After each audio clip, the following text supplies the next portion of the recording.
Genesis 3. Now the serpent was more cunning than any beast of the field which the Lord God had made. And he said to the woman, Has God indeed said, You shall not eat of every tree of the garden? And the woman said to the serpent, We may eat of the fruit of the trees of the garden, but of the fruit of the tree which is in the midst of the garden, God has said, You shall not eat it, nor shall you touch it, lest you die. Then the serpent said to the woman, You will not surely die, for God knows that in the day you eat of it, your eyes will be opened, and you will be like God, knowing good and evil. So when the woman saw that the tree was good for food, that it was pleasant to the eyes, and a tree desirable to make one wise, she took of its fruit and ate. She also gave to her husband with her, and he ate. Then the eyes of both of them were opened, and they knew that they were naked, and they sewed fig leaves together and made themselves coverings. And they heard the sound of the Lord God walking in the garden in the cool of the day, and Adam and his wife hid themselves from the presence of the Lord God among the trees of the garden.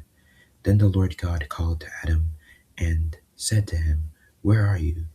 So he said, I heard your voice in the garden, and I was afraid because I was naked, and I hid myself. And he said, Who told you that you were naked? Have you eaten from the tree of which I commanded you that you should not eat? Then the man said, The woman whom you gave to be with me, she gave me of the tree, and I ate.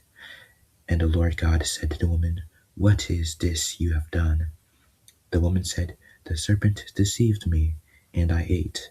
So the Lord God said to the serpent, Because you have done this, you are cursed more than all cattle, and more than every beast of the field. On your belly you shall go, and you shall eat dust all the days of your life. And I will put enmity between you and the woman, and between your seed and her seed. He shall bruise your head, and you shall bruise his heel. To the woman he said, I will greatly multiply your sorrow and your conception. In pain you shall bring forth children. Your desire shall be for your husband, and he shall rule over you. Then to Adam he said, Because you have heeded the voice of your wife, and have eaten from the tree of which I commanded you, saying, You shall not eat of it. Cursed is the ground for your sake. In toil you shall eat of it all the days of your life. Both thorns and thistles it shall bring forth for you, and you shall eat of the herb of the field. In the sweat of your face you shall eat bread till you return to the ground, for out of it you were taken, for dust you are, and to dust you shall return.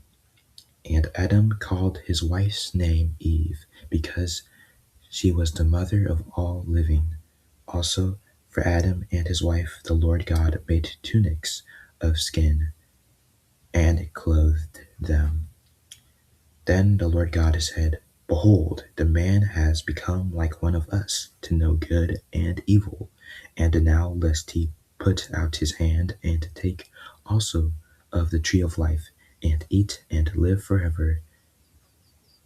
Therefore the Lord God sent him out of the Garden of Eden to till the ground from which he was taken.